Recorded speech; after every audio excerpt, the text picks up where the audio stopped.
best intro ever. Good evening, ladies and gentlemen. Welcome to a special episode, this being Flesh Wound Fist. This is the world's first and only combination trivia host and professional wrestling announcer of Chilean descent, Ozzy V. And with me, as always, on this program, first in the Northern California Bay Area, world's famous juggler, Greg Larson. How you doing, Greg? I'm doing great, expanding my action movie repertoire. So, yeah, things are good. How about yourself, Ozzy? We'll get to that in a second, or soon enough, I should say. Todd, Fleshman producer, also with us. How are you, Todd? I am great. I'm always excited to get to talk about some canon films. Could you please? This is not the first time. I understand this, but can you please, to somebody who has no idea what you mean by canon films and the subtle joke you're trying, or subtle dig you're taking at me, could you please elaborate on that? Canon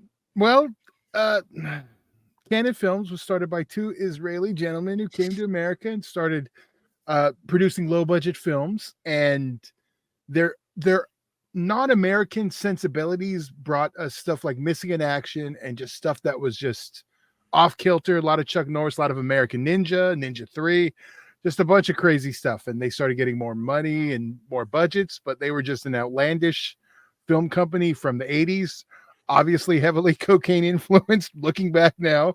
But yeah, and if we want to get specific, they are the company that Superman 4: The Quest for Peace was killed by. That and another movie we'll probably talk about one day on this show. So I'm just going to save it. So there you go. There's my brief, quick canon history. Well, thank you very much for sharing that. So this week, as mentioned, we are reviewing Cobra. This was released on May 23rd, 1986, rated R. Todd, do you have a trailer available? Yes, the Beverly Hills Cop original version. Here we go.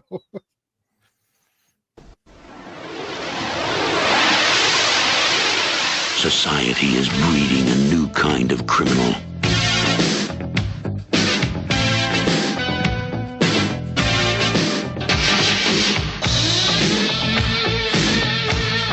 It's also breeding a new kind of cop. Got to grab my match. You were spending time losing sight. Play a game that isn't fair, and your partner's left standing there. At least you know you dream alone. Sometimes feel your heart's made of stone. As you try to move your chest right, but you feel like you still try to fight. You got to feel the heat. Feel the heat. As you feel the time is turning, then your mind just starts to feel the heat. Is this a music video? It feels like those old music videos that would just be clips from the movie. Yes. That's a music This is where video. the law stops, and I start. You understand why a 10-year-old cop Stallone is super is excited to go a to cop called Cobra, the strong arm of the law.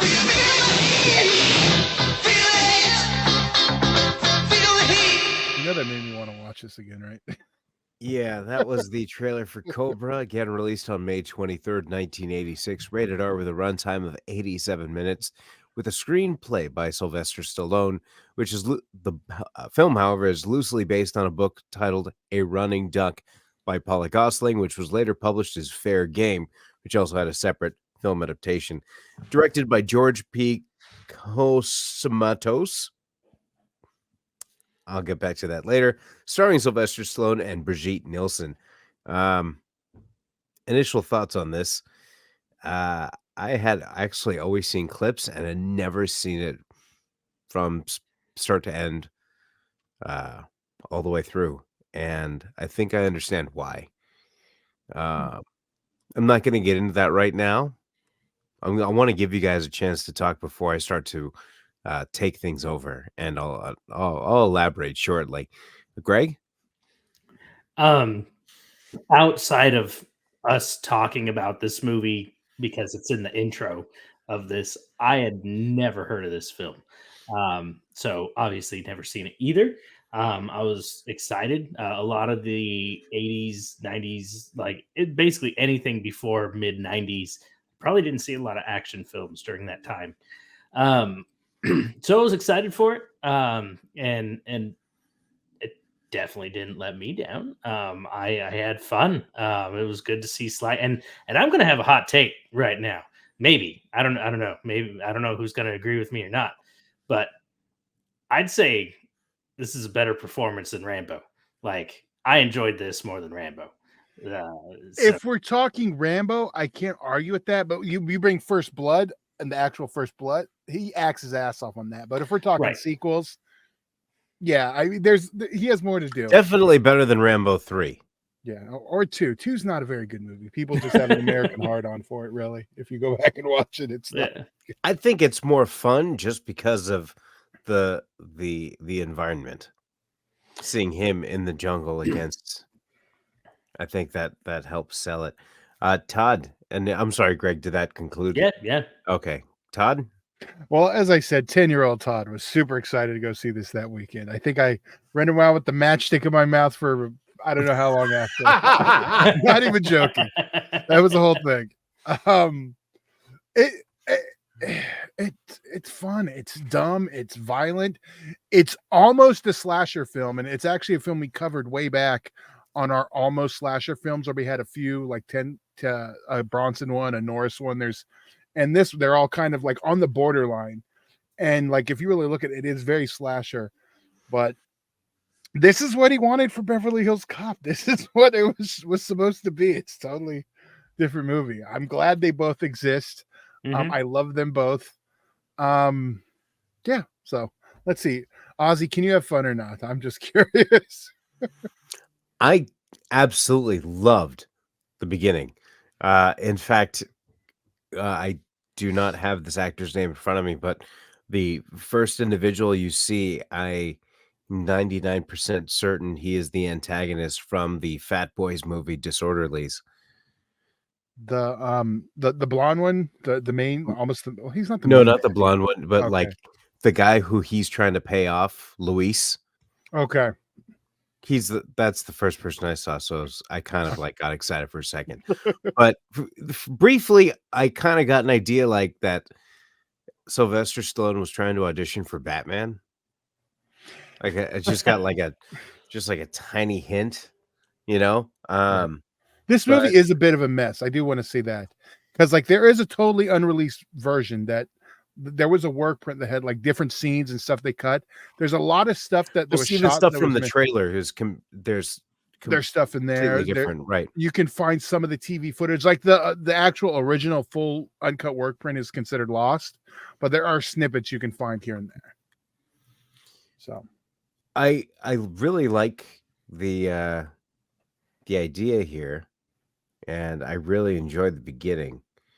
I really enjoyed these tense moments when, like it's like a hybrid slasher film as well.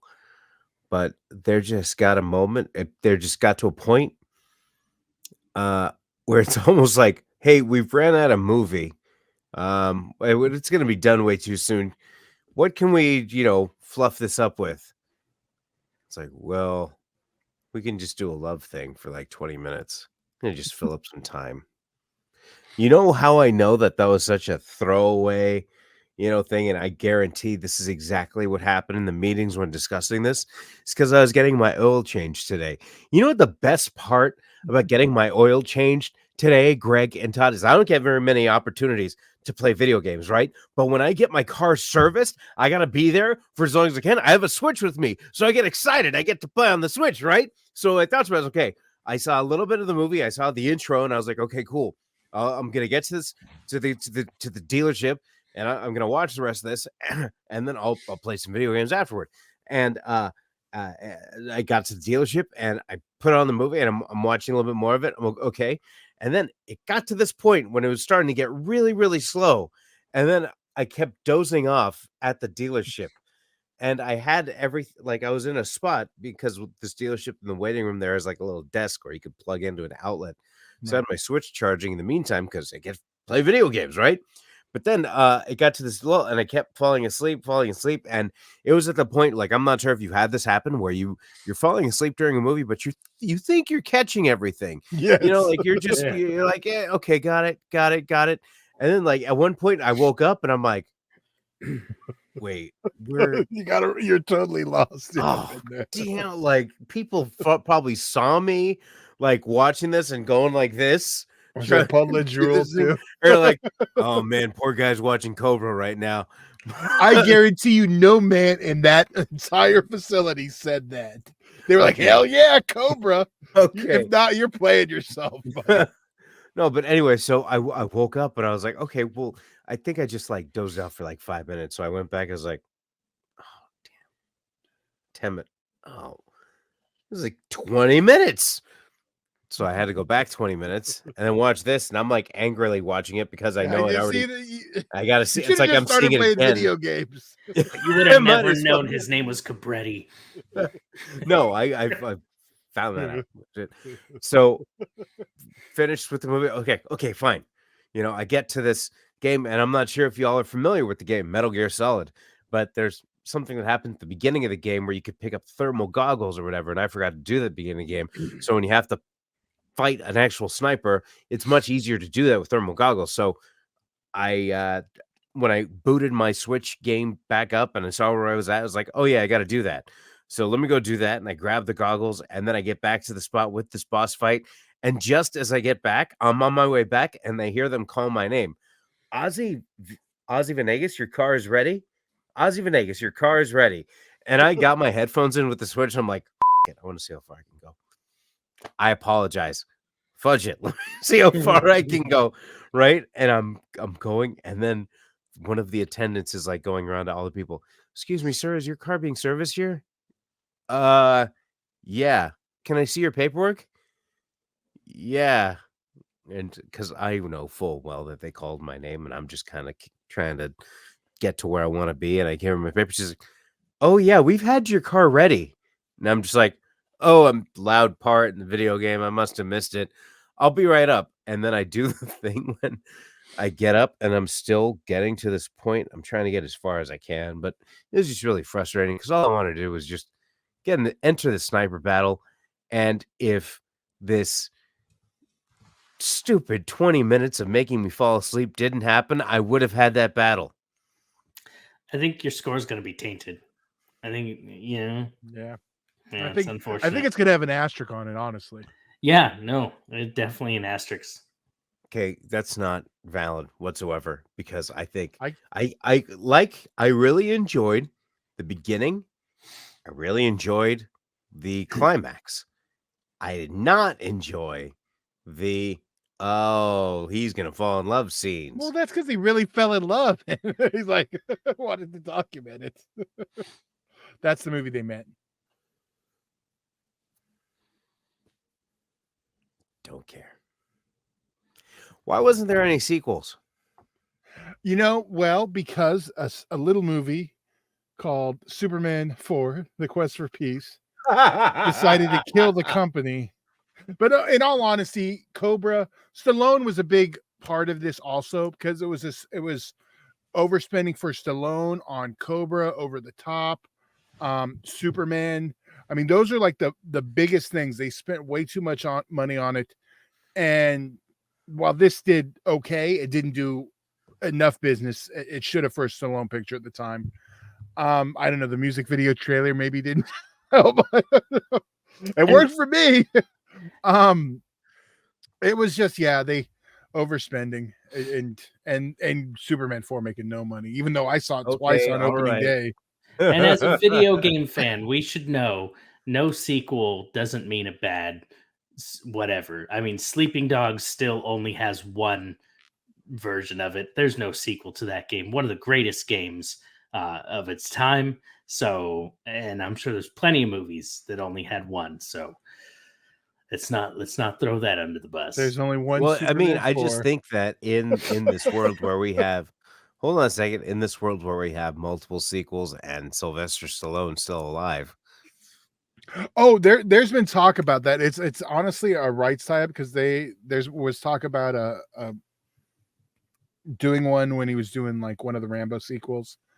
Tango and Cash is another one people asked about, but I don't think there was any movement. Well, that one we'll probably have to cover in the future. Because Greg, have you seen Tango and Cash? No.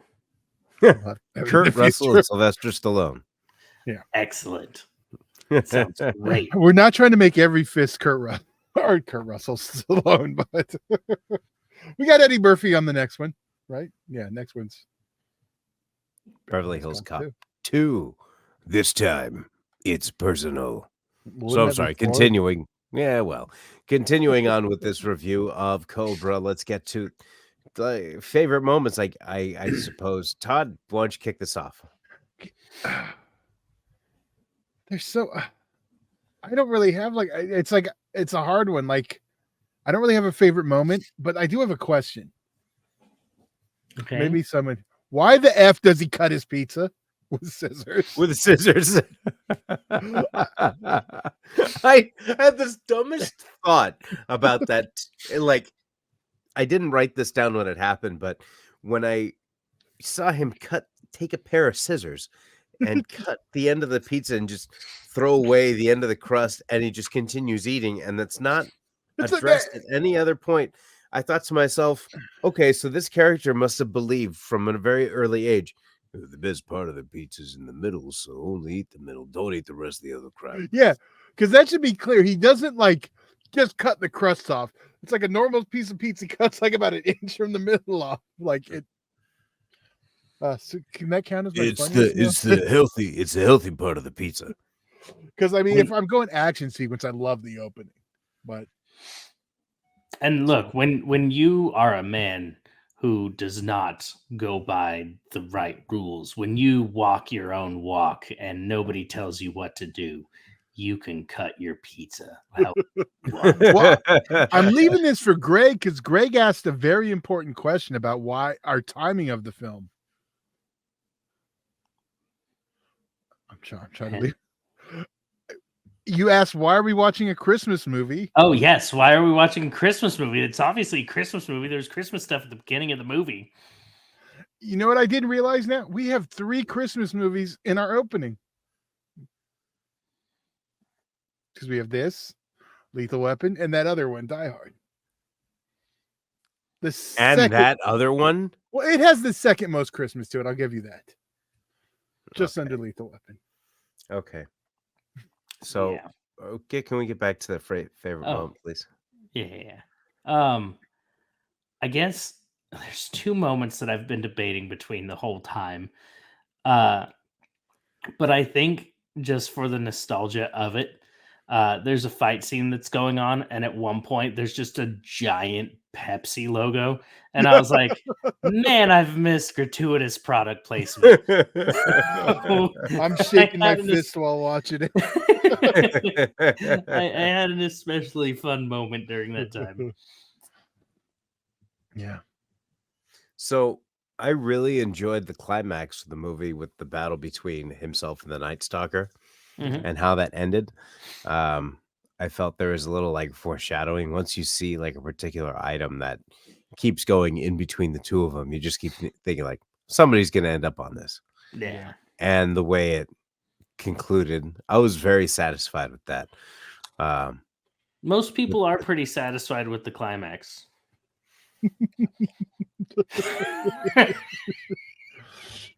Not Ozzy.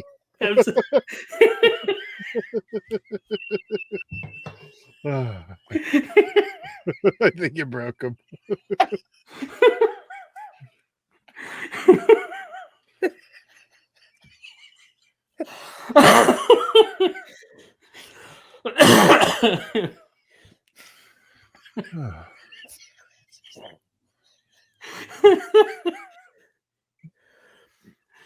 All right. Okay, Ozzy? I'm okay. Okay. Welcome back.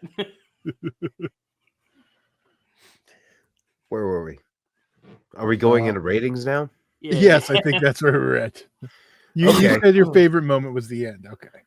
Well, And no, not no, in- but and, no. and not in that way. In terms of the right, not in the like. Oh, my favorite was the end credits. No, it was the resolution to the primary conflict, if you will. So you just I- see, that actually makes a lot of sense to me, Ozzy. It's like the dance sequence in One Spit. It's just something like in the middle of the movie that throws it off, and it's a little bit different. Like the romance stuff just pops up, and you're kind of stuck with. yeah, So like, yeah, it was stupid, just like Once Bitten. Ozzy says, "F the romance." Yeah. Okay. I have to go with the 3.5 because while I enjoyed a lot of stuff from it, there was it's like you see like a sandwich that has some great bread, some great like deli meat, but then you see a piece of moldy tomato, and it's like, why'd you get? Why somebody couldn't just like see that and just take that out? Anyhow, 3.5. After they cut all the other stuff out, they probably padded it up with that. It is a runtime of 87 minutes. I believe the And, original cut was around 2 hours.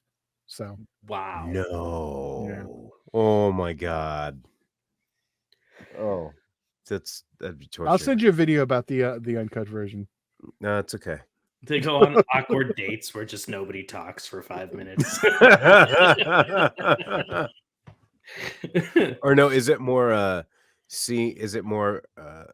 scenes with music over it as they're driving? No, I don't think so.